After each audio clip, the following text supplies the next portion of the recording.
자, 이증 책임 분배부터요.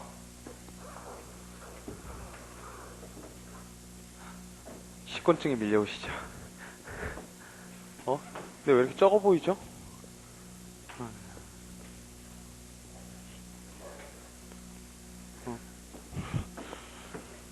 자, 이증 책임 분배 다음에 전환이 나오고요. 전환 다음에 완화가 나오고요. 그 다음에 이제 완화에 있어서 법률상 추정, 사실상 추정, 이릉의 추정 이런 얘기 나오고, 그 다음에 특수소송에서의 이증 책임 얘기가 나와요. 근데 여러분들이 이제 그 부분을 되게 골치 아파하시고 피곤해 하시는데요. 거기 뭐 말은 그렇게 쓰여져 있는데 그럴 거 하나도 없어요. 그러니까 그 중에 도대체 우리가 어떤 방식을 취하고 있느냐, 그런 각각의 소송에서 그것만 해결이 되면 되고요. 특히 입증 책임 완화 부분에서의 여러분들이 이제 사실상 추정이나 이릉의 추정, 그냥 법률상 추정 이런 개념들을 정확히 못 잡고 계신 게 되게 많아요. 그래서 그 부분들을 완전히 이해를 하시면은요, 아주 쉬워지고요. 외울 것도 없어요. 외울 것도 없고 아주 쉬운 부분이에요. 자, 처음에 입증 책임 분배인데요. 분배 기준이 먼저 문제예요. 분배 기준이 문제인데 이것도 어려울 건 없고요.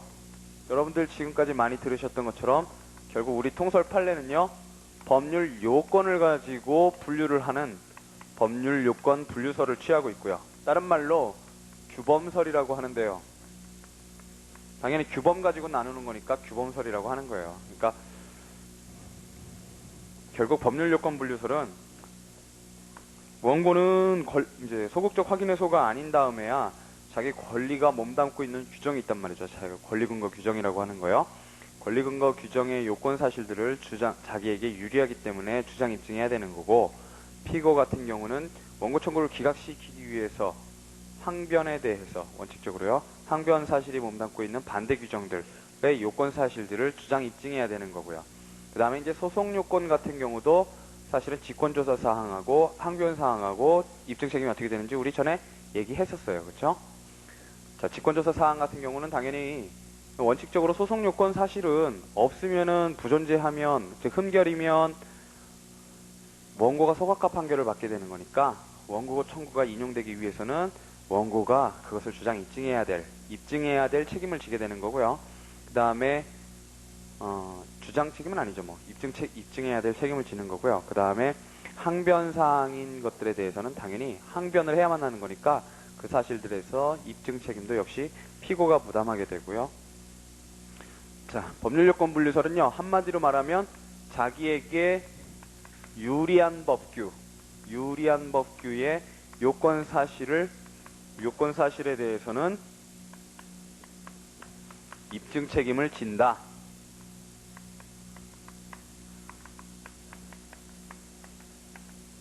그게 법률 요건 분류설이고요.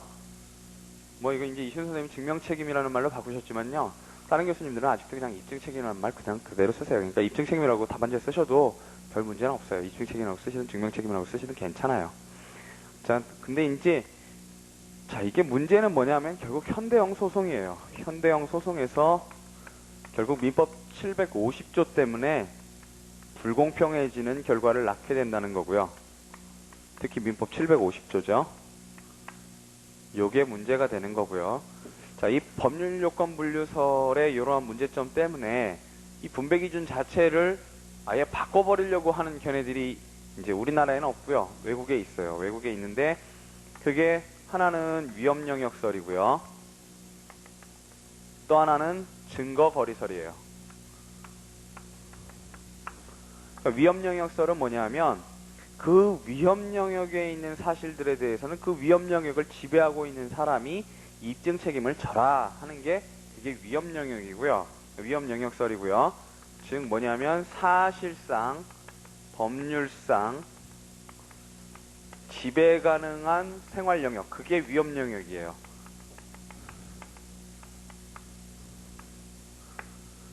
그 위험 영역에 있는 사실들은 그 위험 영역을 지배하고 있는 사람이 자기의 위험 영역 안에 있는 사실들에 대해서 입증 책임을 져라 하는 게 위험 영역설이고요. 요거의 문제점은요, 그 한계가 모호하다는 거예요. 위험 영역의 한계가 모호하다는 게 문제점이고요. 자, 증거거리설은요, 말은 증거거리로 되어 있지만 증거거리뿐만이 아니라 자, 이 법률 요건 즉 규범에 의해서 입증 책임을 분배하는 것이 아니라 실질적인 이익 형량의 요소들을 다 끌고 들어와서 그거에 의해서 입증 책임을 분배하자라고 하는 게 증거거리설이고요. 그 실질적인 이익 형량의 요소들 중에 가장 중요한 요소가 증거와의 거리라는 거예요. 그래서 그거 하나뿐은 아니고요. 증거와의 거리, 그 다음에 입증의 난이, 그 다음에 실체법의 취지, 뭐 요런 것들을요 등을 실질적으로 이익 형량하자는 거예요. 이익 형량하고 그래서 누가 입증 책임을 부담하는가를 결정을 하자는데, 자, 요거에 대한 비판은요 말장난 같기는 하지만 사실 말장난은 아니고요. 동등한 거리일 때는 어떻게 하느냐, 요런 문제점이 있다는 거고요. 자, 두 번째는요, 그러니까 자기하고 가깝지도 않고 상대방하고도 가깝지 않은 증거들, 그 증거들은 그럼 누가 입증할 것이냐, 요게 문제라는 거예요. 동등한 거리라는 거는요. 그러면 어쨌든 이제 우리는 법률요건 분류설에 의해서 가는데요. 법률요건 분류설에 의할 때 그 구체적 분류는 첫 번째요, 우선 소송요건 사실이 문제가 되고요. 소송요건은요, 원고가 입증 책임을 지는 게 원칙이고요. 좀 전에 말씀드린 것처럼 자, 항변사항에 대해서는요 피고가 입증 책임을 지고요.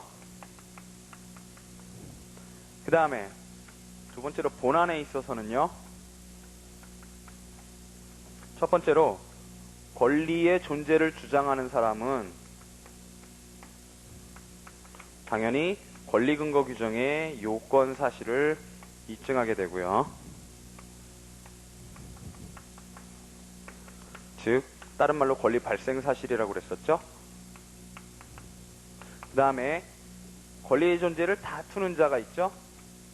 원칙적으로 피고겠죠. 권리 존재를 다투는 자, 이 사람은 반대 규정의 요건 사실을 입증하면 되고요. 요게 항변 사실이죠. 다른 말로요. 그리고 여러분들이 어제 보신 것처럼 장애, 멸각, 저지 사실이 있었고요. 그 다음에 예외적으로 주장 책임하고 입증 주장 책임하고 입증 책임하고 분리되는 때가 있는데 그게 소극적 확인 소송이고요. 자, 이때는 역전돼서요, 피고가 권리 발생 사실을 입증해야 되고요.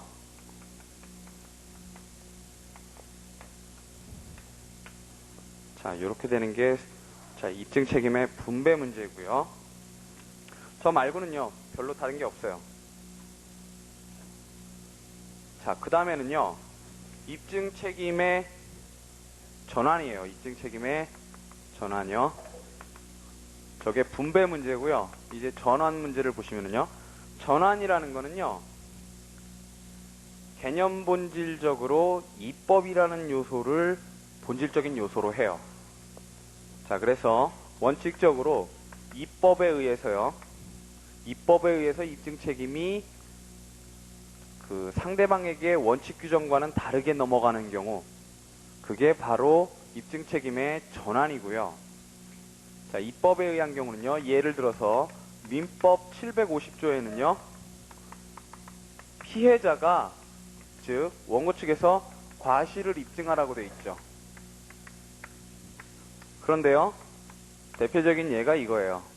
자배법에는요, 자동차 손해배상보장법에 의하면은요, 자, 원칙적으로 불법행위임에도 불구하고 민법 규정대로 이렇게 피해자가 과실을 입증하라고 그러는 게 아니라 오히려 가해자가 자신의 무과실을 입증하라고 규정되어 있죠. 반대 사실에 대한 입증 책임을 부담하게 되고요. 자, 요게 입증 책임의 전환인데, 문제는 입법이 아니라 해석에 의해서도 입증 책임을 전환할 수 있을 것인가, 그게 이제 의료가호 소송에서도 문제가 됐지만, 주택에는요 어떤 문제냐면 우리가 아까 보신 입증방해 때 문제예요. 입증방해 때 이런 얘기가 나오는 거고요. 결국 요때 입증 책임 전환설이라는 견해를 취하게 되면 입증 책임이 전환하게 된다라고 보는 거죠. 하지만 통설 판례는 자유심증설을 취하고 있고요. 자, 일단 여기까지 보시고요. 자, 증명책임을 보시면은요. 증명책임 완화는 조금 있다가 제대로 설명을 해야 돼요. 자, 증명책임이라 함은 한번 보세요. 책을요. 446에 의미 기능이 있고요. 자, 448에 증명책임 분배가 있고요. 서설, 법률요건 분류설에 의한 분배, 그 다음에 법률요건 분류설에 대한 비판, 위험용역설과 증거거리설 이렇게 나오고요. 그 다음에 법률요건 분류설의 한계 극복 그렇게 나와 있고요. 3의 증명책임 전환 이렇게 나오고요. 그 다음에 4의 증명책임의 완화, 그래서 법률상 추정, 이릉 추정 내지는 그 안에 또 이제 간접반증까지 나오고요. 그 다음에 특수소송에 있어서의 증명책임 나오고, 마지막으로 주장책임, 그 다음에 포괄적 사안해명 의무 이렇게 끝나는 거예요. 별 얘기가 없어요. 자, 한번 보세요. 자, 입증책임이라 함은 소송상 어느 요증 사실의 전부가 확정되지 않을 때 그거를 다른 말로 진위불명의 사태에 도달했다 이렇게 얘기를 한단 말이죠. 당해 사실이 존재하지 않는 것으로 취급되는 거예요. 부존재하는 것으로 취급되어 법률 판단을 받게 되는 당사자 일방의 위험 또는 불이익을 말한다 그런 거예요. 그러니까 변론 종결하고 나서 봤더니 그 사실이 가해행위가 있는지 없는지가 진위불명이더라. 그러면 그 가해행위가 없는 것으로 판단되는 불이익이라는 거죠. 그런 입증 책임을 부담하게 되는 사람에게는 그게 존재하지 않는 걸로 된다는 거고요. 그 밑에 그것을 객관적 증명 책임이라고 부른다 그랬고요. 그 다음에 그 밑에 줄에 다른 말로 딱 줄이면 증거 없을 때의 패소 위험 이렇게 부를 수 있고요. 그 밑에는 안 보셔도 되고요. 두 번째 패러그래프 보시면은요. 자, 증명 책임은요. 심리의 최종 단계에 이르러도 사실 주장이 진실인지 아닌지에 대해 아무런 확신이 서지 않을 때, 즉 증명이 되지 않을 때 누가 불이익을 부담하느냐의 문제 그랬고요. 밑에 줄 끝에요. 진위불명의 결과는 직권탐지주의 박스 치시고요. 하에서도 문제될 수 있기 때문에 결과 책임인 객관적 증명 책임은 변론주의뿐만 아니라 직권탐지 절차에서도 문제가 된다 그랬어요. 그러니까 직권탐지라 그래서 무슨 진위불명 사태에 도달했을 때 다른 취급이 있을 수 없다라는 거죠. 그때도 역시 입증 책임 문제로 해결할 수밖에 없다라는 거예요. 자, 그 다음에 양가로 2에서는요 어떤 내용이 나오는 거냐면, 우리가 지금까지 객관적인 증명 책임 얘기를 했는데 주관적인 증명 책임이라는 얘기를 하는 거고요. 그 다음에 증명 책임에 객관적이든 주관적이든 간에 막 짬뽕돼서 써 있는데 그 기능에 대해서 나오고 있어요. 자, 우선 양가로의 그 447의 첫째 줄이요. 자, 증명 책임 부담자는요, 자기가 그 사실을 증명해내지 못하면 그 사실이 존재하지 않는 것으로 취급되니까 결국은 그 사실을 입증하기 위해서 만방의 노력을 다 하겠죠. 그래서 증명 책임 부담자는 패소를 면하기 위해 증거를 제출하여 입증을 활동해야 할 필요에 직면하게 된다. 그리하여 승소를 하기 위해 증명 책임을 지는 사실에 대해 증거를 갖다가 대야 하는 한쪽 당사자의 행위 책임이에요. 행위 책임이 문제가 된다는 거죠. 그러니까 입증을 해야 할 필요, 요걸 얘기하는 거예요. 요것을 형소법에서는 뭐라 그래요? 이제 객관적 입증 책임에 해당하는 게 거증 책임이고요. 형소에서는 입증의 부담 이렇게 표현을 해요. 행위 책임이 문제되는데 이를 주관적 증명 책임 박스 치시고요.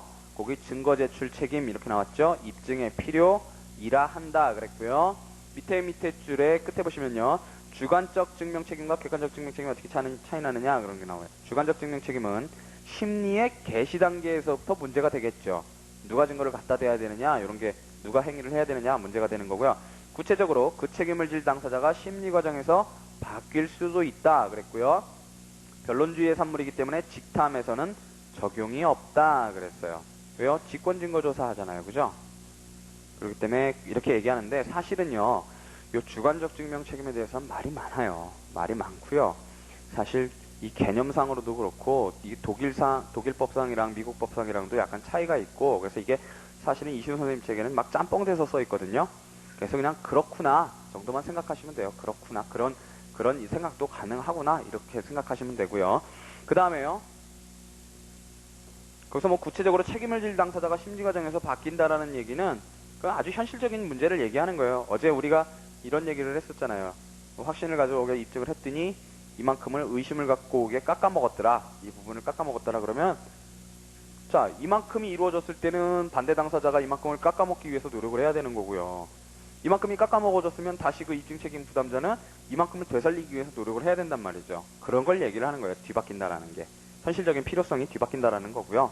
별 얘기 아니에요. 무슨 여기 심각한 이론적인 뭐 그런 문제가 있는 거 아니고요. 자, 두 번째 패러그래프예요. 거기 이제 입증 책임의 기능이라 그러면서 이제 여러 가지 것들이 나와요. 거기 줄을 쳐두시고요. 점 1. 청구원인하고 항변과의 구별 그랬어요. 자, 이게 입증 책임의 효과일 수도 있고 입증 책임의 기능인 경우도 있고 이게 다 짬뽕 돼서 써 있어요, 여기. 자, 청구원인하고 항변과의 구별 그랬는데 청구원인 사실에 대해서는 어때요? 원고가 입증 책임을 지죠? 그 다음에 항변 사실에 대해서는 피고가 입증 책임을 지고요. 그 다음에 항변과 부인과의 구별 이것도 마찬가지죠? 그 다음에 본증과 반증과의 구별 이거는 자기에게 입증 책임이 있느냐 상대방에게 입증 책임이 있느냐 그 구별이고요. 그 다음에 자백의 성립 여부 등의 기준 이거는 우리가 어제 두 가지 견해가 있었죠. 패소 가능성서라고 증명책임서라고요. 이렇게 두 가지 견해가 있었고요.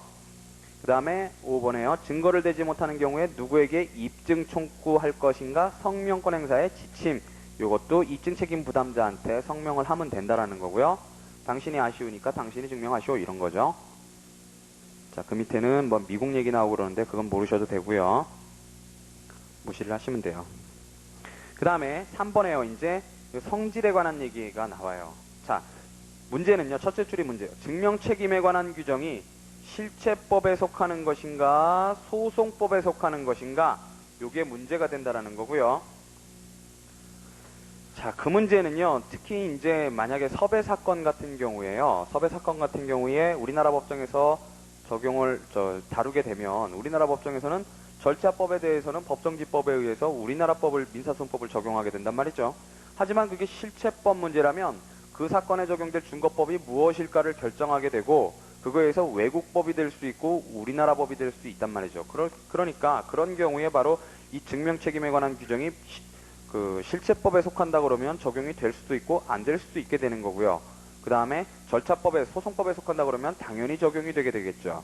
그러니까 어느 영역에 속하느냐가 문제가 된다는 거고요. 자, 이시훈 선생님은요. 재판규범으로서 본안 판결 내용을 정하기 때문에 실체법규로 해석하는 것이 옳다 이런 견해를 취하시는 거예요. 그러니까 실체법설이죠. 실체법설인데 여기에요. 각주에 보시면은 견해들이 있어요. 개쟁사실의 요건을 구성하는 법규와 동일한 법역에 속한다는 적용영역설 그랬어요.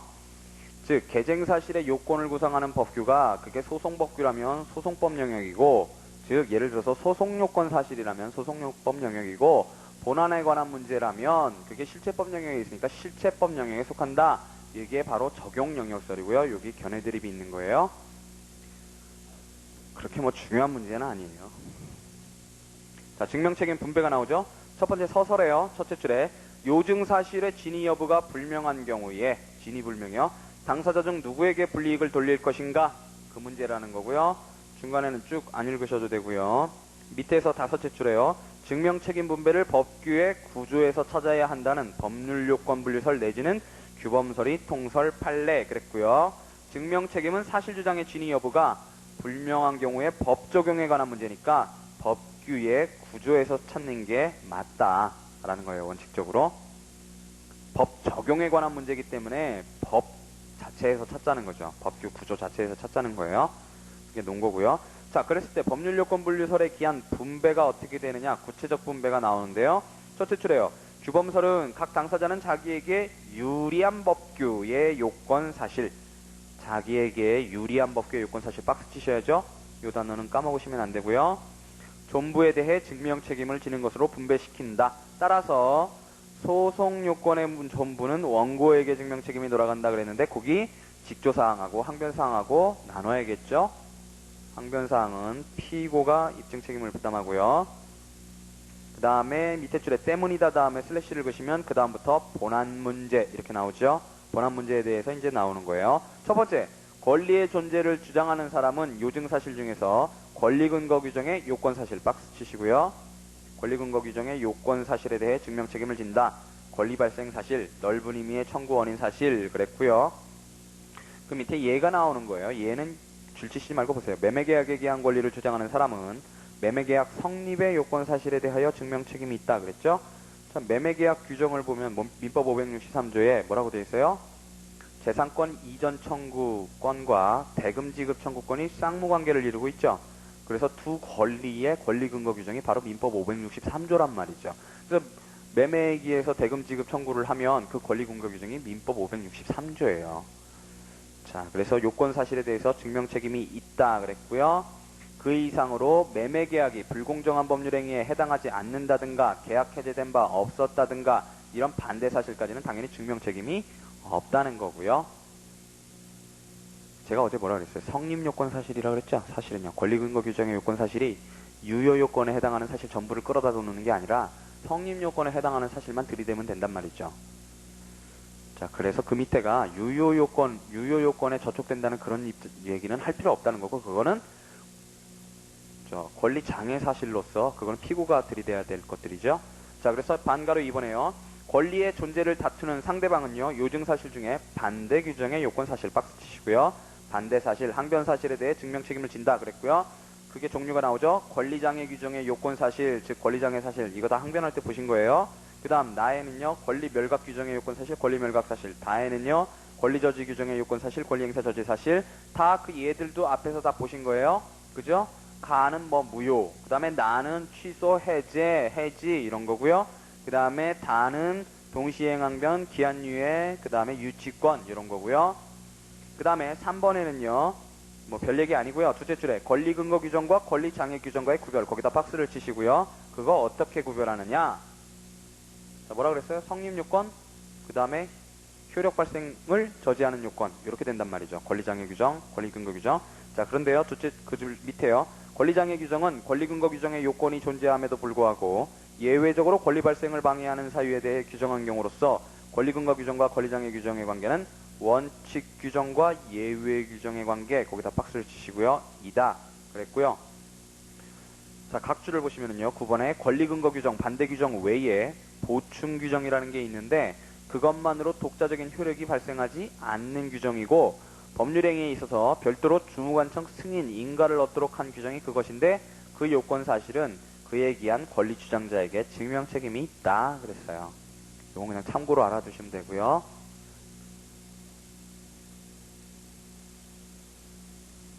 그 다음에요.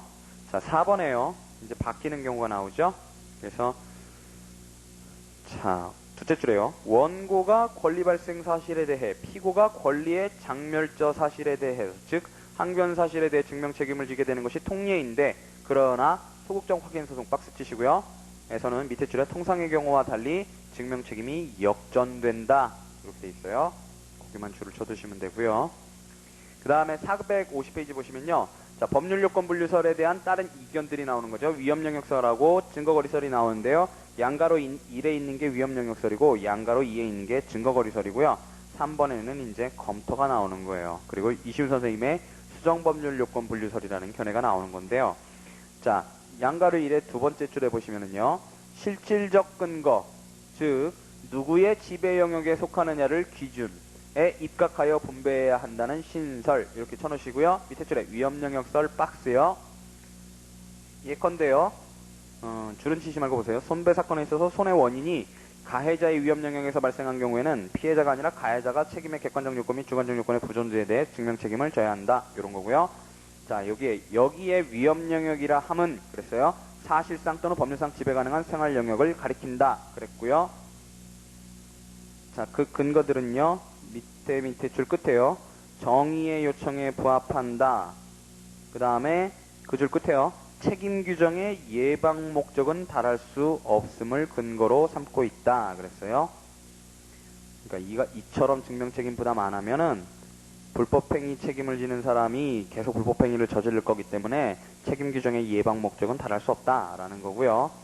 그 다음 다른 부분들은 안 보셔도 돼요. 그 다음에 이 증거거리설은요. 둘째 줄에 실질적 이익 형량을 정면에 내세워, 실질적 이익 형량이라고 그랬어요. 증명책임의 분배 기준을 재구성하는 게 밑에 줄에 증거거리설 박스 치시고요. 자, 그러면 실질적 이익 형량하는 요소들이 뭐냐 그랬더니 증거와의 거리, 입증의 난이, 금반원, 개연성, 나아가 실체법의 입법 취지 등 이런 거를 증명책임 기준으로 내세우는 견해라는 거고요. 거기만 줄을 쳐두시면 되고요. 그 다음에 3번에는요. 넷째 줄에 위험 영역의 한계는 모호하다. 그리고 증명책임 문제의 포괄적인 해결책이 아니다. 검토가 나오는 거죠. 그까지가 위험 영역설 비판이고요. 증거거리설 비판은요. 증거와의 거리에 의해 정한다 하여도 증거거리가 동등한 경우에는 문제 해결책이 될 수 없고 증명책임과 주장책임과의 관계를 어떻게 처리 해명할 것인가도 난점이다. 그랬단 말이죠. 왜냐하면 법률요건분류설에 의하면 어쨌든 증명책임하고 주장책임은 일치돼서 나간단 말이죠. 원칙적으로는요.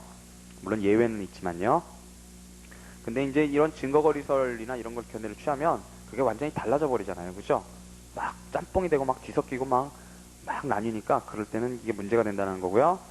자, 그래서 밑에 줄에요. 법률요건분류설을 그 줄 끝에요. 원칙으로 하되 그 타당성이 현저히 결여되었다고 보여질 때나 요증 사실이 위 세 가지 중 어디에 해당하는가 불명한 때에 이를 보충 수정하는 원리로서 신설을 받아들이자. 이게 이시훈 선생님의 수정법률요건분류설이고요. 수정법률요건분류설에 의하면 결국은 그 뒤에 이제 현대형 소송 얘기가 나오는데요. 보통의 경우에는 법률요건분류설로 가고 현대형 소송의 경우에는 수정법률요건분류설로 가자라는 게 취지이긴 하지만 실제로 그렇게 가시지는 않죠. 그냥 하나만 한 얘기를 하시는 거예요. 그러니까 수정법률요건분류설은 그냥 검토해서 간단히 언급해 주시면 되고요. 견해대립으로 이렇게 쓰실 것까지는 없어요. 그러니까 견해대립 만약에 이층책임 분배에 대해서 쓰시게 되면 법률요건분류설을 중심으로 써나가시면 돼요. 그 다음에 위험영역설이나 증거거리설은 간단하게 언급해 주시면 되고요. 그러니까 구체적 분배가 더 중요하죠. 자, 법률요건분류설의 한계 극복 그래갖고 증거 편제 현상의 시정 시도 그랬어요. 이것도 뭐 그냥 방론인데요. 우선 첫 번째는 법률요건분류설의 문제점이 나와요. 자, 현대형 소송에 있어서는 증거 동그라미요. 한쪽 당사자 측에 잔뜩 편제 동그라미요. 되고 현대형 소송에도 박스 치시고요. 상대방 당사자는 아무것도 갖고 있지 않아 양 당사자의 불평등 박스요. 을 초래하는 경우가 많다. 법률요건분류설에 입각한 증명책임 법률을 관찰하면 증명책임은 자기한테 있는데 증거가 없는 당사자로서는 승소 가능성이 막혀 진실에 맞는 재판을 실현시키기 어렵다. 특히 피해자들이요. 자, 그게 문제라는 거고요. 밑에 이제 뭐 미국법 뭐 이런 거 나오고요. 증거 게시제도 이런 거 나오고 다 필요 없고요. 구법도 나오고 막 그래요. 그래서 두 번째 패러그래프에서 하나, 둘, 셋, 넷째 줄 중간에요. 문서 제출 의무의 일반 의무와 그 다음 교신문제에서의 법관의 역할 강화 다 아까 보신 거고요. 당사자 본인 신문의 보충성 폐지 등 새로 입법한 것은 평가할 만하다. 하지만 그 외에도 밑에 줄 중간에요. 첫 번째, 이릉의 추정과 간접 반증론을 적극적으로 활용하자. 두 번째, 미국식의 증거 게시 제도를 적극적으로 도입하자. 그 다음에 세 번째, 모색적 증명을 인정하자. 네 번째, 증명 책임 없는 당사자의 사안 해명 의무를 제한적으로 인정하자. 요게 이제 이시훈 선생님의 결론이에요. 증거 편제를 해결하기 위한 결론들이고요. 자, 그 다음에 증명 책임 전환은요. 자, 증명 책임 전환이라 함은 증명 책임의 일반 원칙에 대하여 특별한 경우에 입법 동그라미에 의해 예외적으로 수정을 가하는 것으로 일반 원칙과 다른 증명 책임 분배를 처음부터 규정한 것이다. 그래서 여기 나오는 건 뭐예요? 증명 책임의 일반 원칙이 있다라는 거죠. 그래서 특별법에 의해서 그걸 변화시킨다는 거고요. 얘는요. 그 예를 들면 나오죠. 동일한 과실이라도 일반 규정에서는 과실의 입증 책임이 피해자에게 있지만 특별 규정에서는 가해자에게 무과실 증명 책임을 지우는 것, 이런 거란 말이죠. 그게 양가로 일에 있는 게 결국은 입법에 의한 입증 책임의 전환, 그 원칙을 얘기하는 거고요. 자, 양가로 2에는요. 중간에요. 증명이 곤란한 경우에 해석 동그라미에 의해서도 증명 책임을 전환시키려는 시도 그랬고요. 밑에 줄에 증명방해, 그 다음에 설명 의무 위반 등의 의료가호 소송 등이다 이랬고요. 근데 인정 못한다 그랬어요. 입증책임, 해석에 의해서 입증책임은 전환은 인정이 안 돼요. 입법에 의해서만 전환이 인정되는 거예요. 그 결론을 안 내려놓으셨는데요. 그 점을 꼭 염두에 두고 계시고요. 그 다음에 입증 책임의 완화가 나오는데요. 입증 책임의 완화라고 쓰셨지만, 호문혁 선생님 같은 경우는 또 입증 책임의 완화라는 파트는 없어요. 책에. 입증 책임의 전환 파트만 있고, 그 전환 파트에서 이런 거, 법률상 추정을 쓰고 계시고요. 오히려 자유심증주의에서 또 사실상 추정을 쓰고 계시고 그래요. 근데 그렇게 쓰시는 거는요, 둘 다 어떤 의미가 있기 때문이에요. 그러니까 사실은 둘 다 어떤 그런 효과들을 다 갖고 있어요. 특히 법률상 추정 같은 경우에는 입증 책임의 전환 효과와 입증 책임의 완화 효과를 다 가지고 있어요. 자, 정신을 바짝 차리시고요. 사실상 추정과요. 이릉의 추정과요. 자, 이릉의 추정은요, 사실상 추정의 한 가지예요. 일종이고요. 그 다음에 법률상 추정과요.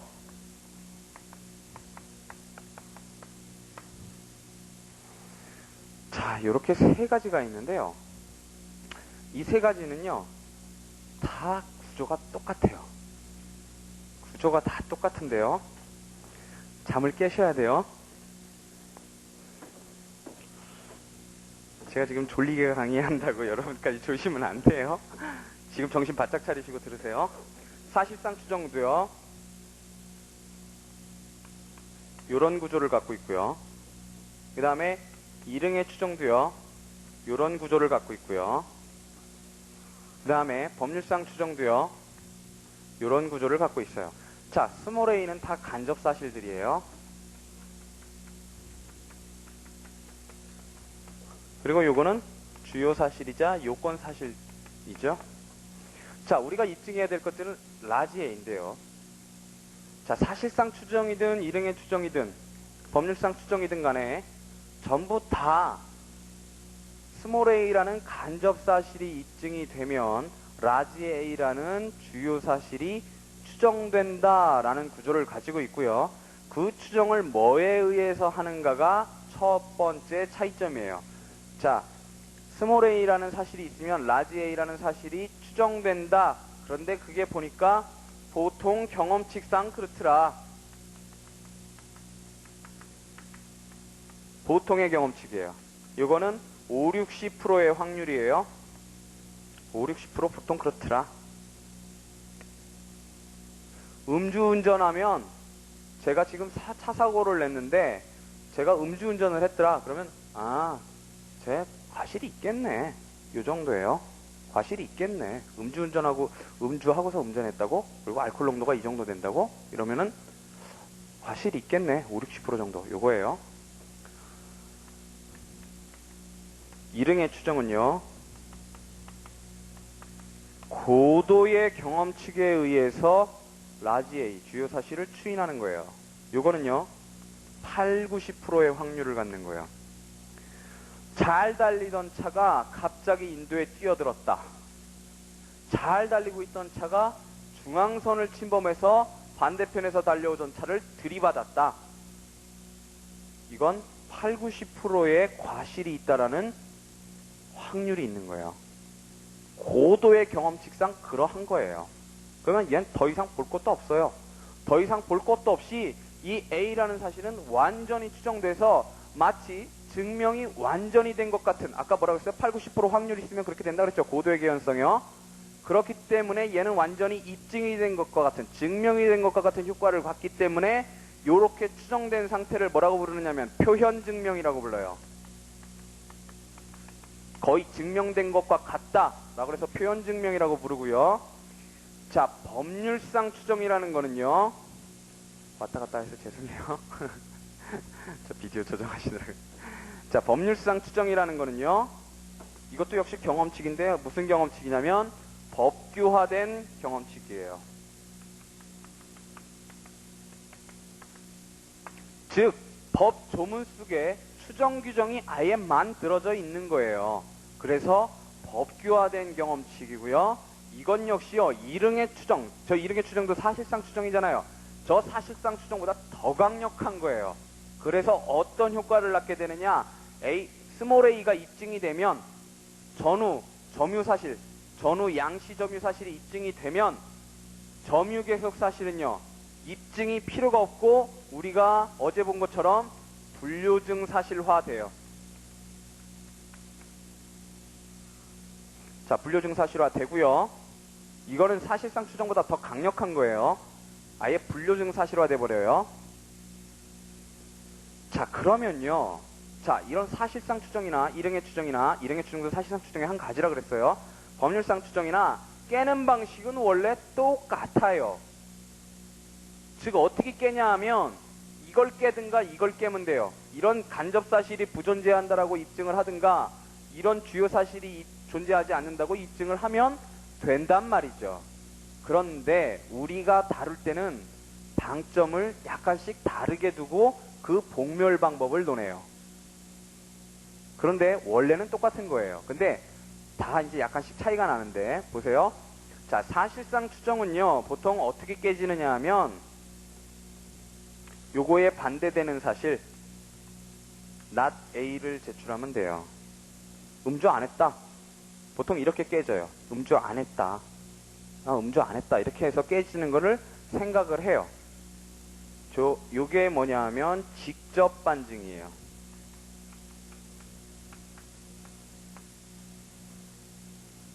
요게 직접 반증이고요. 사실상 추정의 경우는 보통 이런 식으로 깨지고요. 자, 문제는 여러분들이 이제 책의 법률상 추정하고 일응의 추정을 어떻게 깨는가, 그 추정을 어떻게 복멸시킬 것인가, 요게 나오는데 그 부분이 이해가 참 어렵죠. 이해가 어려운데 왜 그러냐 하면, 자, 일응의 추정에서는요, 이게 뭐였냐면 중앙선 침범 사실이에요. 중앙선 침범 사실. 그 다음에 요거는 과실 사실이죠. 과실에 해당하는 사실이고, 요거 역시 과실에 해당하는 사실이고 주의의무 위반 사실이죠. 그러니까 다른 말로 그 다음에 요거는 음주운전 사실이에요.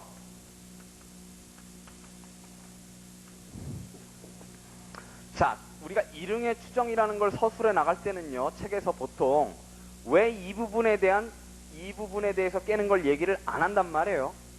왜 안 하느냐면 보통은 중앙선 침범 사실이 인정되고 인도 침입 사실이 인정이 된다는 걸 전제로 하고 얘기를 하는 거예요.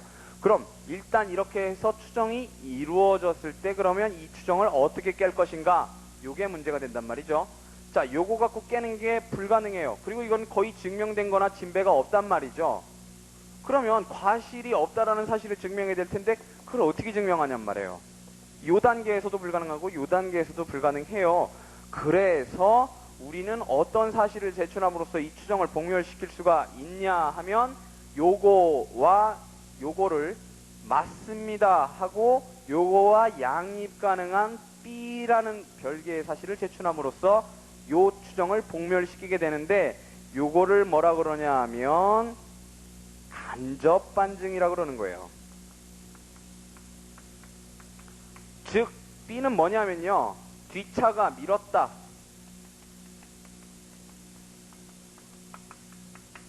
요런 별개의 사실을 제출함으로 해서 요 스몰 a에서 라지 a로 이루어지는 추정을 복멸시켜주는 거예요. 자, 요거를 뭐라 그러냐 하면 고도의 경험칙을 따른 말로 요렇게 사태가 진행되는 걸, 즉 중앙선 침범이 있으면 과실이 추인되는 그렇게 돌아가는 거를 뭐라고 부르느냐면 정형적인 사성 경과라 그러는 거예요. 정형적이다. 그렇게 이루어지는 건 과실이 있으면은 중앙선 침범하는 거는 정형적이다. 그래서 정형적 사상 경과라고 부르는 거고요. 자, 이 뒷차가 밀었다라는 사실은요, 요건 비정형적 사상 경과예요.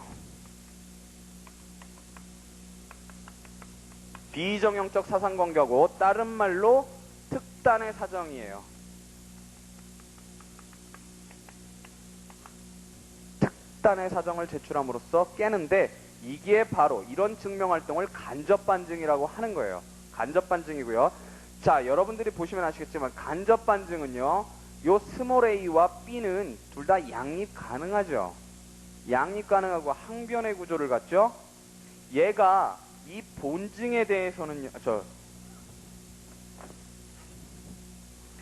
이 B가요, 라지 A에 대해서 갖는 관계는 간접 반증이에요.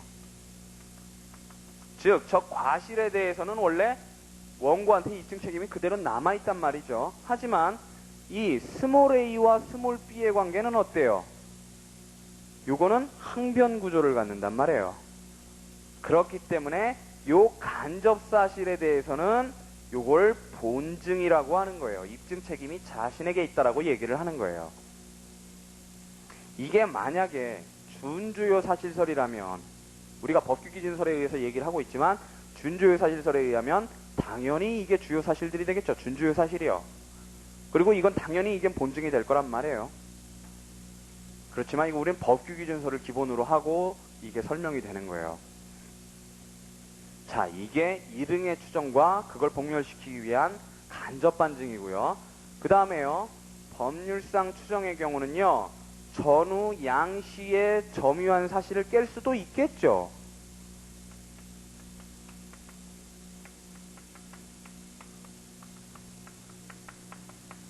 이걸 깰 수도 있고요.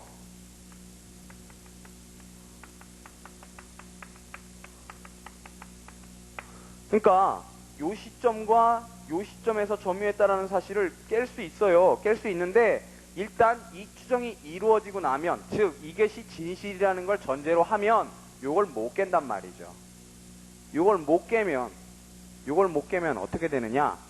요 단계에서는 불가능해요. 요 단계에선 불가능하고, 요게 불료증 사실화 되면서 입증 책임이 전환되는 효과를 가져와요. 입증 책임이 전환 효과를 가져오면서 결국 상대방으로서는 요 사실을 입증해야 되고요. 즉 점유 중단 사실을 입증하지 않는 한 요 법률상 추정이 이루어진 사실을 복멸시킬 수가 없어요. 물론 전후 양시 점유 사실도 깰 수 있어요. 깨면 깰 수 있는데 이게 이루어졌다라고 보고 얘기하는 거예요. 추정이 이루어졌다고 보고 깨는 걸 얘기하는 거라고요.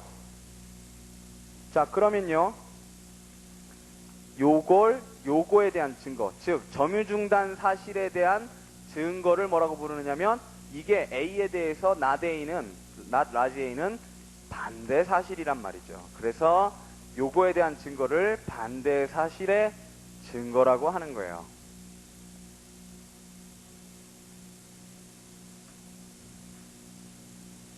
자, 이게 사실상 추정, 이릉의 추정, 법률상 추정이고요. 어려운 게 없죠? 어려운 게 없어요. 뭐라고 부르는지만 아시면 되고요. 자, 입증 책임이 넘어갔기 때문에요. 이거는 자기에게 입증 책임이 있는 사실을 증명하는 거기 때문에 본증이 되는 거예요. 나대일을 증명하기 위한 사실들, 점유가 중단된 사실들을 입증하기 위한 증거는 본증이 되는 거예요. 자기에게 입증 책임이 있는 거예요. 왜냐하면 쟤는 A에 대해서 입증 책임이 없게 되는 효과가 발생한단 말이에요. 입증을 안 해도 돼요. 법률이 벌써 추정을 해줬기 때문에, 증명된 것처럼 봐주기 때문에. 자, 이렇게 우선 보시면은요. 자, 그리고요, 자, 법률상 추정에는 두 가지 추정이 있는데요. 어떤 사실을 추정하는 사실 추정과요, 그 다음에 권리나 법률 상태를 추정하는 권리 추정이 있어요. 법률상 사실 추정, 법률상 권리 추정이라고 부르죠. 이 두 가지가 있고요. 그 다음에 여러분들이 여기서 주의를 하셔야 될 거는요, 잠정적 진실이라는 개념이 있어요. 자, 법률상 추정 규정과 잠정적 진실 규정을 여러분들이 구분을 해야 되는데요. 법률상 추정 규정은 어떻게 되어 있냐면, 전후 양시의 점유한 사실이 인정되면 점유 계속이 추정된다, 이렇게 규정되어 있단 말이죠. 그러니까 어떤 사실, 전제 사실이 있고 어떤 간접 사실이 있고 그거로부터 추정되는 추정 사실까지 이렇게 나와 있어요. 하지만 잠정적 진실이라는 건 무전제로부터 출발하는 거예요. 전제 사실 없이 무조건 추정해 주는 거예요. 무조건. 자, 점유자는요, 선의, 평온, 공연 점유가 추정이 되죠. 무조건 추정돼요. 어떤 조건 없이 추정된다고요? 무전제에 추정이 된다고요. 그게 뭐냐면 그게 잠정적 진실이에요. 몇 조죠? 197조요? 197조에 200조요. 197조요? 네, 민법 197조요. 요 규정이에요. 요 규정은요, 효과는 똑같아요. 법률상 추정하고 효과는 똑같아요. 어차피 이걸 추정해주기 때문에 요걸 뒤집으려고 그러면 선의평온 공연에 반대되는 것, 악이나 아니면은 은비나 아니면은 강폭이나 이런 것들을 상대방이 증명을 해내야 돼요. 그리고 그것은 반대 사실처럼 본증이 되는 거예요. 즉, 이증 책임을 전환시켜주는 효과가 나타나는 거예요. 역시. 자, 선의평온 공연도 역시 점유취득시효에서 요건 사실로 돼 있죠. 요건으로 돼 있단 말이에요.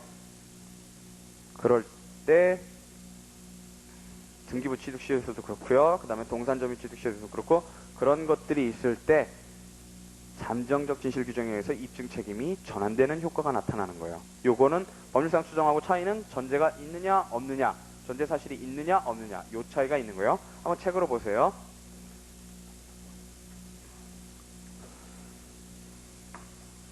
자, 법률상 추정은요, 첫 번째 의의와 종류는요, 추정이라 함은 일반적으로 어느 사실에서 스몰 a죠, 다른 사실 라지 a죠, 을 추인하는 것을 말한다.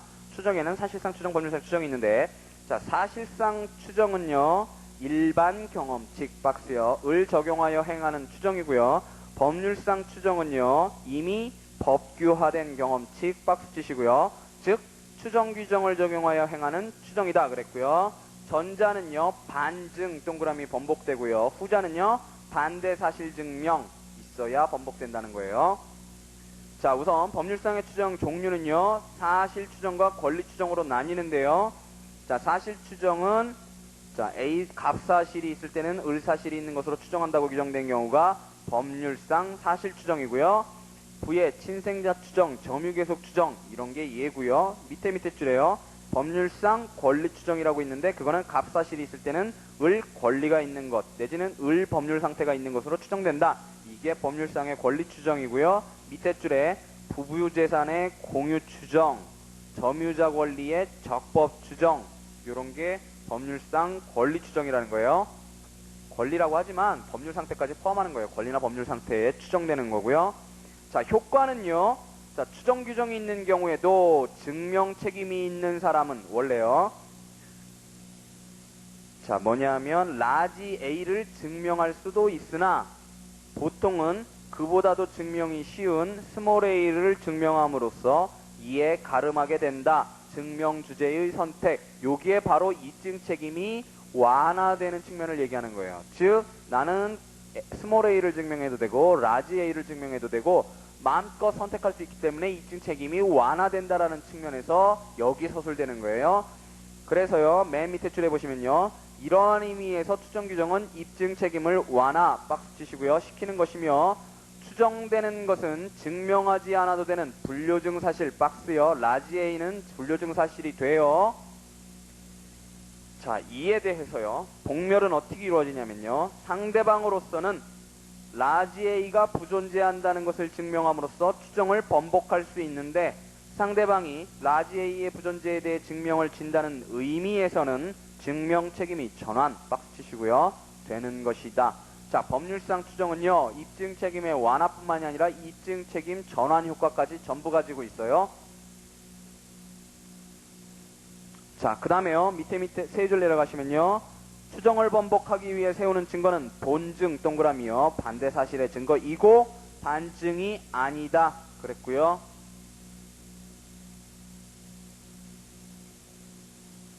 자, 그래서 그 위에 예가 나오죠. 위와 같은 예에서 A, B 양 시점의 점유 계속이 추정되는 이상 상대방으로서는 그 중간에 점유가 계속되지 않은 점유 중단 사실, 반대 사실을 적극적으로 증명해야 한다. 이렇게 돼 있고요. 자, 여기는 이제 몇 가지 문제가 있는데요. 등기 추정력이 우선 문제예요. 등기 추정력에 대해서요, 우리 판례는 분명히 추정 규정이 없죠. 점유의 적법 추정은 있지만 등기 권리의 적법 추정은 우리 민법 조문에 없단 말이에요. 그럼에도 불구하고 우리 판례는 이 등기 추정력을 법률상 추정이라고 보죠. 그래서 우리 학설들은 그걸 다 비판을 해요. 왜 규정도 없는데 법률상 추정이라고 그러느냐 하고, 법률상 권리 추정이라고 그러느냐, 이걸 비판을 한단 말이죠. 자, 그래서요, 법률에 규정된 바 없지만 판례에서는 부동산 이전 등기는 권리 추정력이 있으므로 이를 다투는 측에서 무효사를 주장 입증하지 않는 한 그 등기를 무효라고 판정할 수 없다 해서 권리 추정으로 보았다 그랬고요. 하여튼 등기 추정력 민법에서는 되게 중요하죠. 뭐 여러 가지가 있어요. 그죠? 등기 원인의 적법까지 뭐 아니면 대리권 유무까지 추정되고요.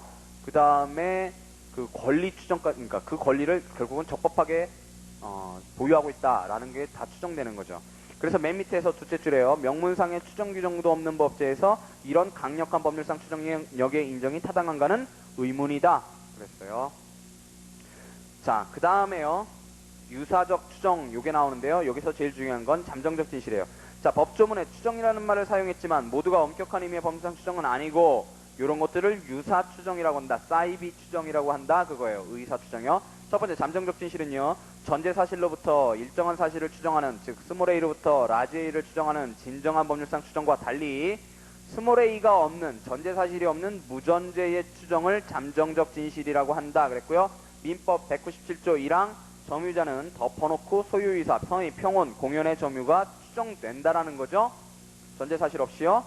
자, 잠정적 진실은요. 그 반대 사실의 증명 책임을 상대방에게 전환, 그랬어요. 반대 사실의 증명 책임 박스 전환 동그라미요. 시키는 취지의 간접적 표현 그랬고요. 밑에 줄에 증명 책임 규정에 불과하다 그랬어요. 효과는 법률상 추정하고 똑같아요.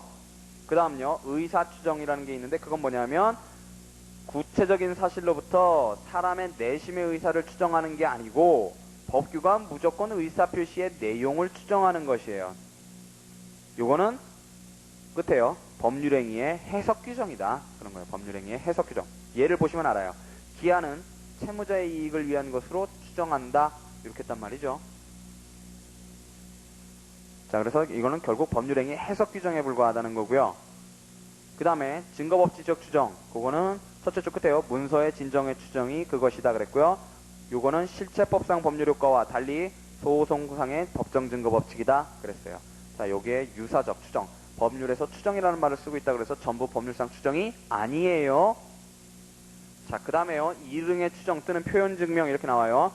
사실상 추정의 한 가지로서 고도의 개연성 박스요. 고도의 개연성이 있는 경험칙 박스요. 고도의 개연성이 있는 경험칙을 이용하여 8, 90%라 그랬어요. 간접사실 스몰 a로부터 주요사실 라지 a를 추정하는 경우를 이릉의 추정, 이릉 충분한 증명이라 하며 추정된 사실은 라지 a는 거의 증명된 것이나 마찬가지로 보기 때문에 표현 증명이라 부른다 그랬고요. 쭉 보시면 예를 들면 세 줄 내려가서요. 차도를 운행하던 차량이 갑자기 인도에 진입하여 인명사고를 내거나 중앙선을 침범 스몰 a죠. 상대방 쪽 차량과의 충돌사고를 낸 것이 증명된 경우에 특별한 사정 B가 없는 한 가해자에게 운전상의 과실 라지 a여 있는 것으로 추단하는 등이다 그랬고요. 이릉의 추정은 경험칙 가운데 10중 8구는 틀림없는 정도의 고도의 개연성을 가진 경험칙, 즉 경험 원칙을 적용한 사실상의 추정을 뜻하는 것으로 밑에 줄에요. 사건의 경위에 대한 상세한 증명이 더 이상 필요 없게 되는 점에서 증명 책임 경감된다 그랬고요. 이래서 완화된다는 거예요. 그 다음에요. 두 번째 패러그래프 첫 줄에 보시면요. 이릉의 추정 또는 표현 증명은 주로 불법행위에 있어서 인과관계와 과실 박스요. 인정의 경우에 적용되고 또 흔히 되풀이될 수 있는 정형적인 사상경과 박스요. 가 문제된 경우에만 기능을 발휘하는 점에 특징이 있다.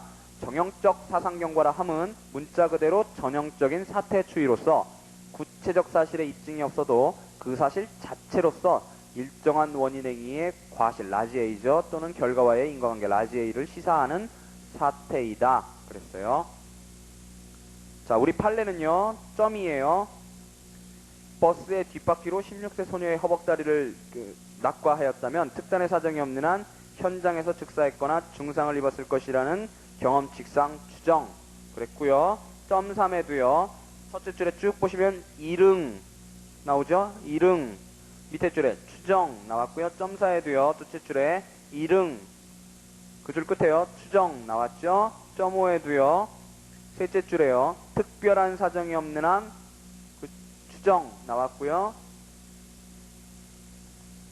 자, 요런 게 바로 이릉의 추정이에요. 요런 게. 이릉 추정, 뭐 아니면 특별한 사정이 없는 한 추정된다. 요런 특단의 사정이 없는 한 추정된다. 그럴 때 그게 바로 이릉의 추정을 이용해서 사실을 인정하는 거예요. 법원이요. 지금 법원이 사실 인정하는 게 문제가 되는 거예요, 지금.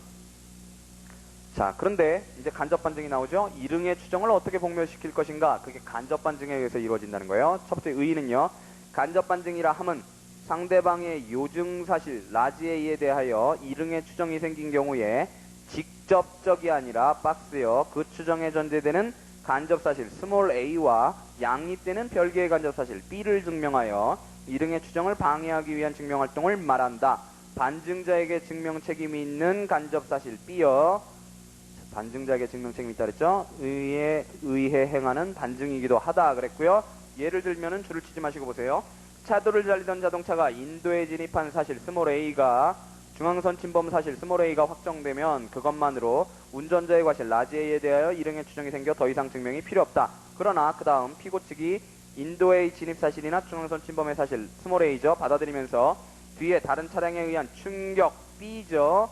그의 결과였다는 이거나 갑작스런 차 앞에 어린이 출현의 결과였다는 특단의 사정 b예요. b 증명하게 되면 운전자의 과실에 대한 이릉의 추정은 즉 라지 A에 대한 이릉의 추정은 뒤집어진다. 거기서부터 줄을 치세요. 이와 같은 경우에 특단의 사정의 입증 박스요. 그 괄호 안에도 박스요. 비정형적 사상경과 즉 예외적 사실의 입증 박스 치시고요. 그거를 간접 반증이라 한다. 이렇게 부르고요. 자, 맨 밑에서 둘째 줄에요. 따라서는요. 그 앞에 읽어야지 이제 여러분들이 이해가 되시겠네요. 간접 반증은 원고가 주요 사실인 피고의 과실을 그걸 줄치지 마세요. 과실을 추인시키려는 간접 사실 A, 스몰 a를 입증한 경우에 피고가 이와 모순되지 않는 별개의 간접 사실 B를 증명하여 라지 A의 추인을 뒤집으려는 것이기 때문에 법관으로 하여금 그 B에 대해 확신이 가게 증명하지 않으면 안 된다. 따라서 거기서부터 줄을 치세요. 간접 반증은 본증이다. 엄밀하게 말하면 라지 A에 대해서는 반증, 스몰 a에 대해서는 본증이 된다. 내지는 B에 대해서는 본증이 된다. 이 간접 사실 차원에서는 본증이 되고요. 이 주요 사실과의 관계에 있어서는 반증이라는 거예요. 그 이름은 간접 반증이고요.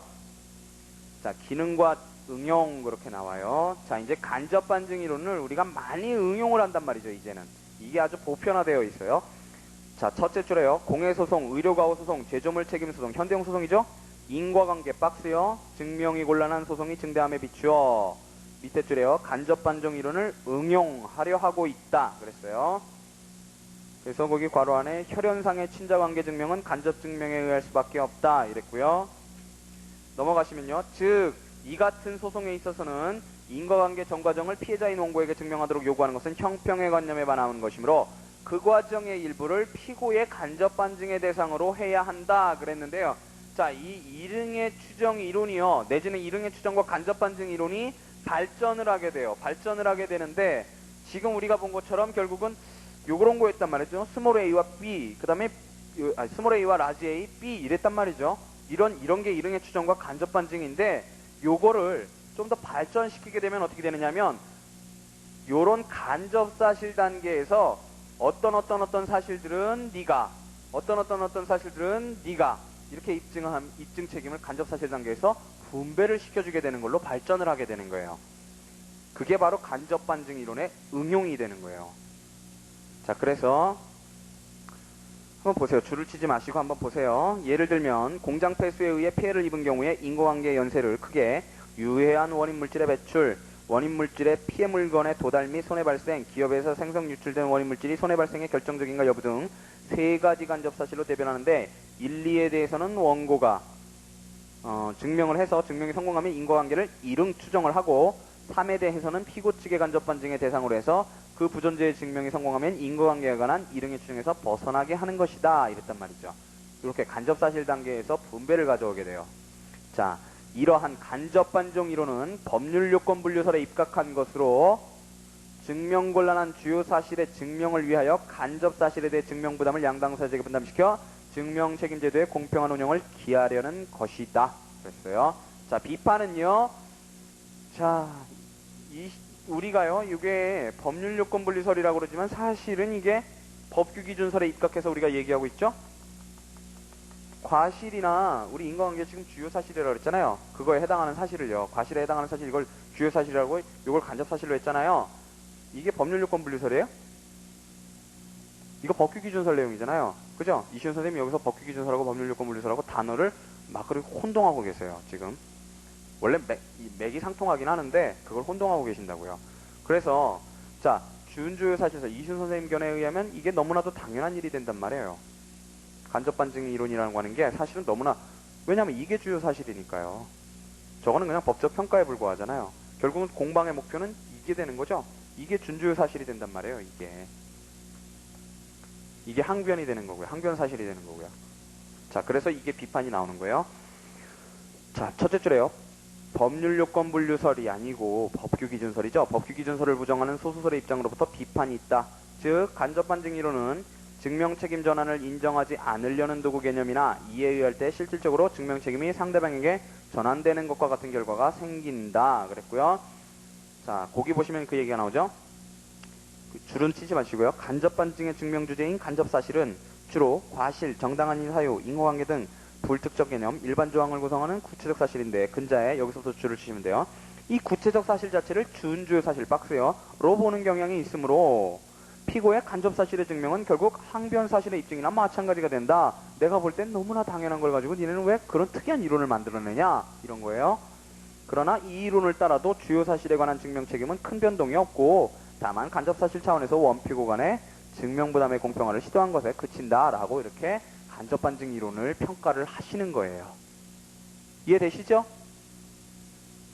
자, 그 다음에 특수소송에 있어서의 증명책임이라는 건 뭐냐면요.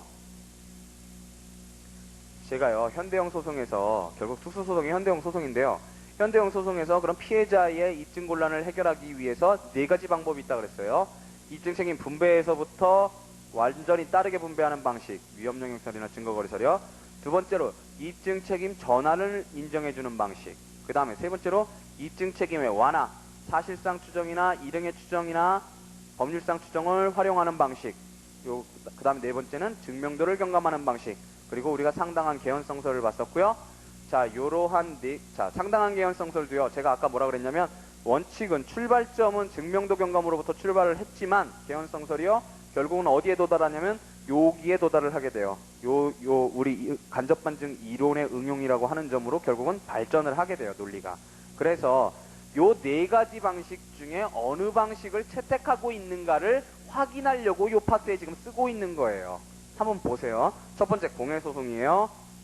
개연성설 그랬죠? 자, 넷째 줄에요. 피해자의 증명곤란을 타개하기 위해 등장한 것이 이른바 개연성설이다 그랬어요.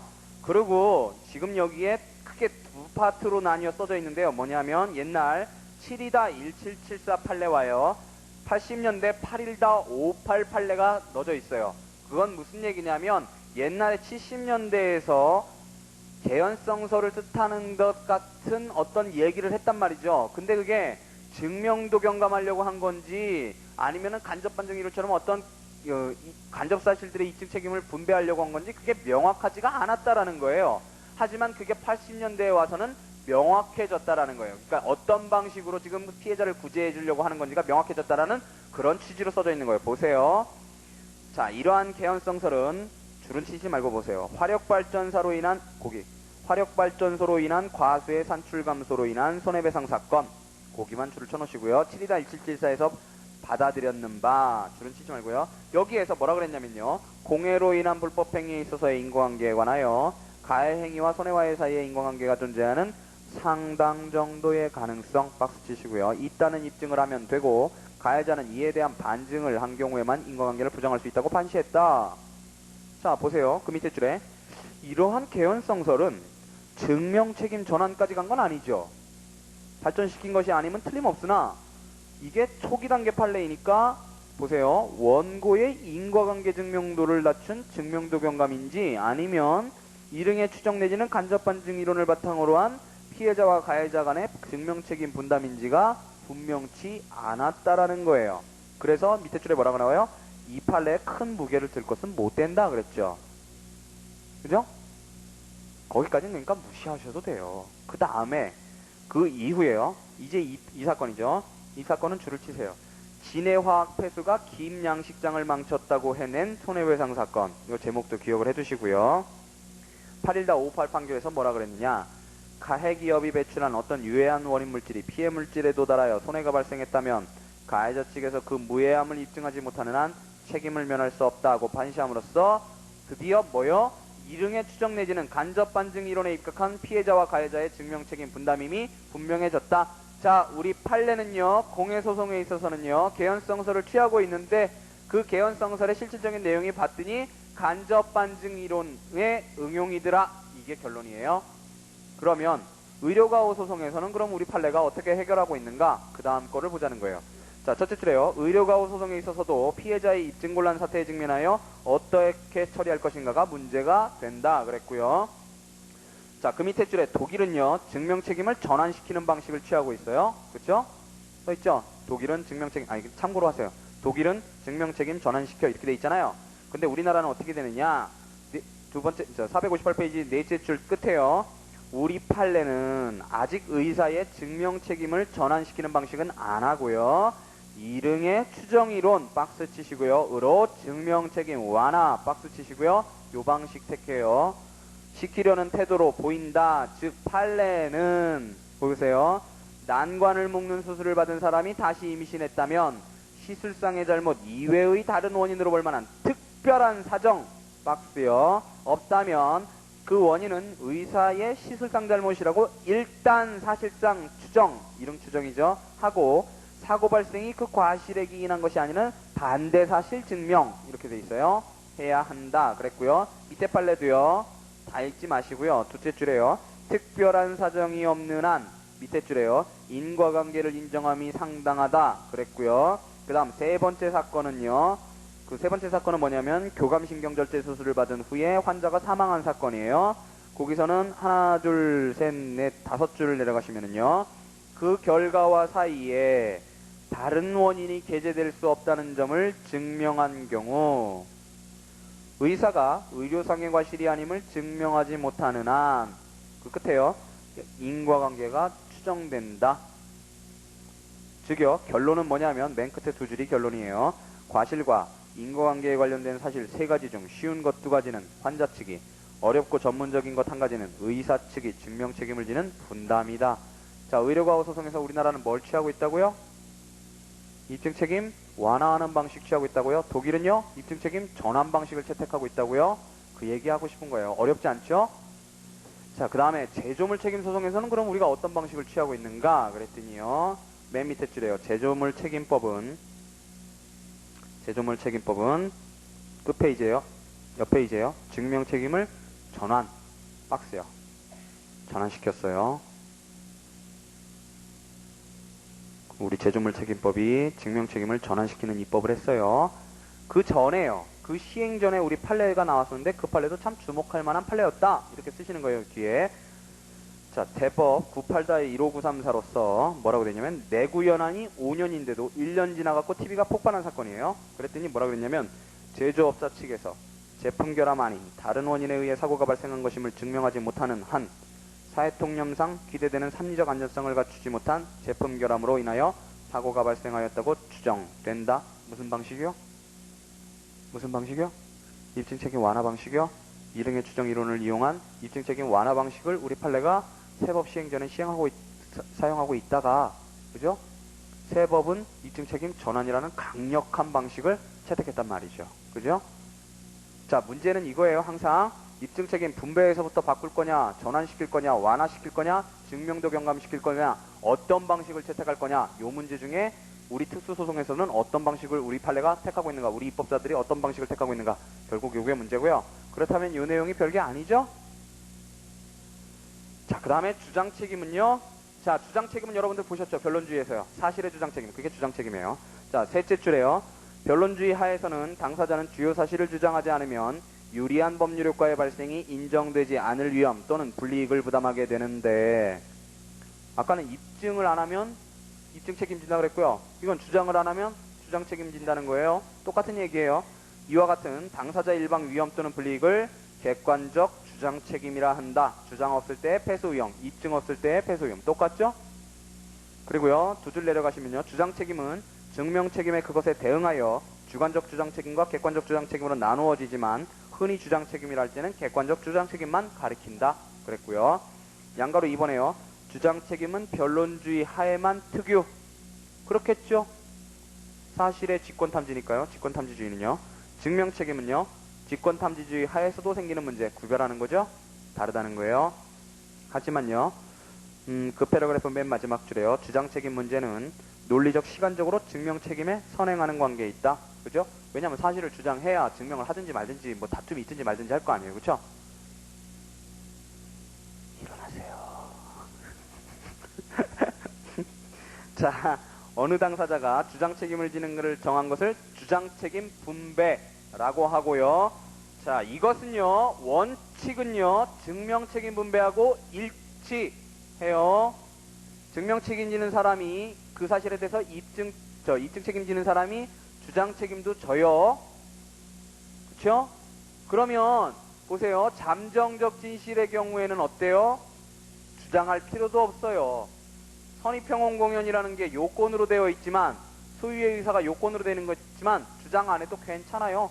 상대방이 오히려 타주점유다 이런 걸 주장하지 않는 한은 상관없다고요. 주장 책임, 입증 책임 따라가기 때문에 필요 없어요. 그 다음에요. 넘어가시면은요. 예외가 나오는데 이건 반드시 외우세요. 다만 예외적으로 동그라미요. 소극적 확인해소에서는 소극적 확인해소에는 원고가 뭐라 그래요? 제 권리 없어요. 이렇게 먼저 얘기를 하죠. 주장을 먼저 한단 말이에요. 주장은. 권리에 대한 주장은 원고가 먼저 해요. 하지만 그 권리에 대한 입증은 누가 해요? 피고가 하죠. 그래서 주장 책임하고 증명 책임하고 분리돼요.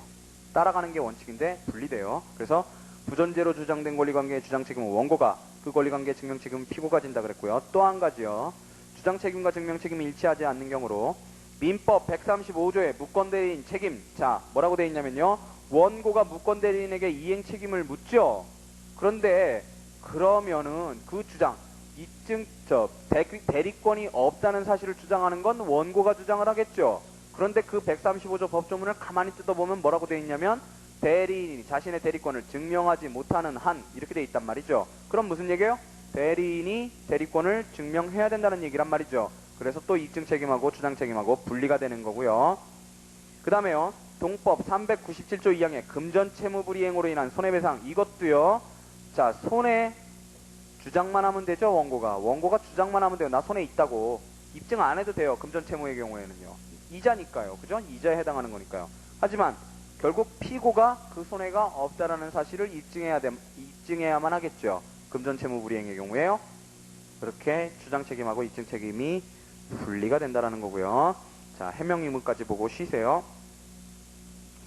자, 증명 책임을 지지 않는 당사자가 예외적으로 증거 제출을 해야 할 경우 근데요. 자기가 가지고 있는 문서의 제출 의무, 당사자 본인 신문, 가사성법에 의한 혈액형 등의 수검 명령이 그 예라는 거예요. 증명 책임 안 지는데 증거 제출을 해야 할 경우. 자, 거기 보면 뭐 이렇게 쭉 서 있는데요. 자, 처음에 반가로 2번에 나오는 게 긍정설이고요. 긍정설이면서 요건이 나와요. 요건, 인정 요건이 4가지인데 크게 이제 작게는 3가지로 나뉘어요. 오른쪽 페이지가 비어있죠, 책이. 거기다가 쓰세요. 반가로 2에 쭉 묶으셔가지고요. 그쪽으로 쭉 빼셔서 긍정설 해놓으시고요. 괄호 열고 요구, 요건, 땡땡 해놓으시고 한 3단으로 나눠 놓으시고요. 그 다음에 부정설은요. 반가로 3번에서 넷째 줄까지 어렵다고 하겠고 거기서 슬래시를 딱딱 끄시면 그게 부정설이고요. 그 밑에요. 하나, 둘, 셋, 넷, 5줄. 않을까 생각된다. 거기까지가 묶으셔서 절충설이고요. 괄호 열고 현대형 소송 자, 줄 긋고 증거 편제 그렇고요. 맨 마지막 2줄을 묶으시면은요. 오른쪽으로 빼셔서 판례 괄호 열고 부정설 이렇게 되는 거고요. 오른쪽 페이지가 비어 있으니까 오른쪽 페이지에다 쓰시면 되죠. 쭉 빼셔가지고 다. 자, 우선 긍정설부터 보시면은요. 독일에서 긍정하는 거예요. 자, 셋째 줄에요. 증명 책임을 지지 않는 당사자에게 포괄적인 해명 의무를 인정해야 한다는 견해가 나타난다. 그랬고요. 그게 긍정설이고요. 그 요건으로 네 가지가 나오는데요. 네 가지로 정리하시지 마시고 세 가지로 정리를 하세요. 자, 다음 네 가지 요건을 갖춘 당사자는 상대방에 대해 사안의 해명을 구할 수 있는 것으로 본다. 첫 번째, 자기의 권리 주장이 합리적인 근거가 있음을 명백히 할 실마리를 보여주고, 이게 첫 번째 요건이에요. 합리적 근거 있다는 실마리 제공. 오른쪽 페이지에 쓰세요. 요건 옆에요. 두 번째하고 세 번째 요건을 하나로 묶어서 두 번째 요건으로 하시면 되는데요. 자기가 객관적으로 사안의 해명을 할 수 없는 정황에 있으며, 옆에 쓰세요. 자신 땡땡 해명. 자, 지금 요건을 3단으로 나누라고 그랬죠? 3단으로 나누는데 두 번째 요건은 자신 땡땡 해명 불가능 슬래시 그 다음 요건이요. 그와 같이 된데 비난 가능성이 없고 비난 가능성 부존재. 자, 자신에 관한 요건은요. 해명이 불가능하다는 것과 비난 가능성이 없다는 것. 그게 요건이고요. 그 다음에 이제 마지막으로 나오는 게 상대방에 대한 요건이요. 상대방은 용이하게 해명할 수 있는 입장에 있고 그 기대 가능성이 있을 것. 자, 옆에요. 상대방 땡땡 해명 용의 슬래시 기대 가능성 유 존재요.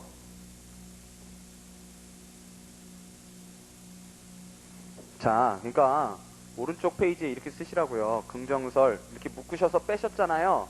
밑에 부정설, 절충설, 맨 끝에 판례 이렇게 묶여져 있잖아요.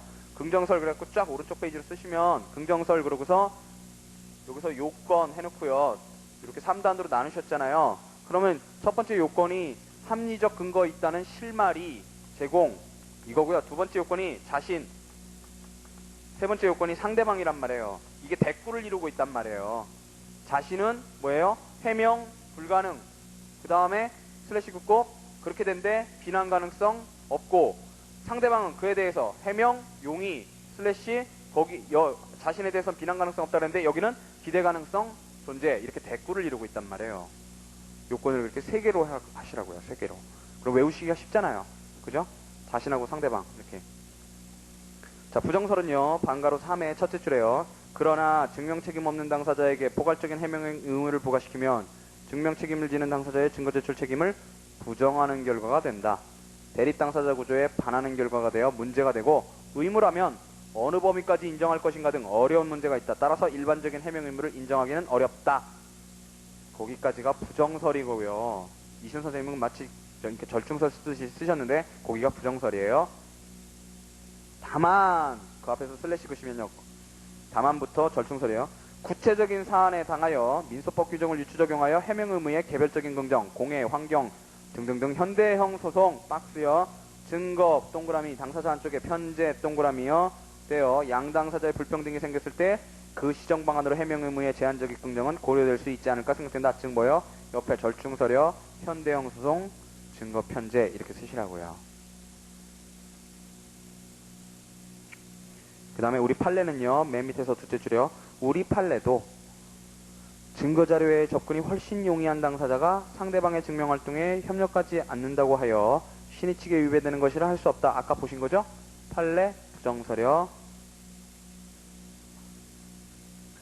자, 각주 1번에요. 아까 뒤집어지는 거예요. 채무부존재 확인 소송에서 원고가 먼저 청구를 특정하여 채무 발생 원인 사실을 부정하는 주장을 하면 피고는 권리관계 요건 사실에 대해 주장 증명 책임을 진다. 그랬어요. 자, 10분간 쉬시겠습니다.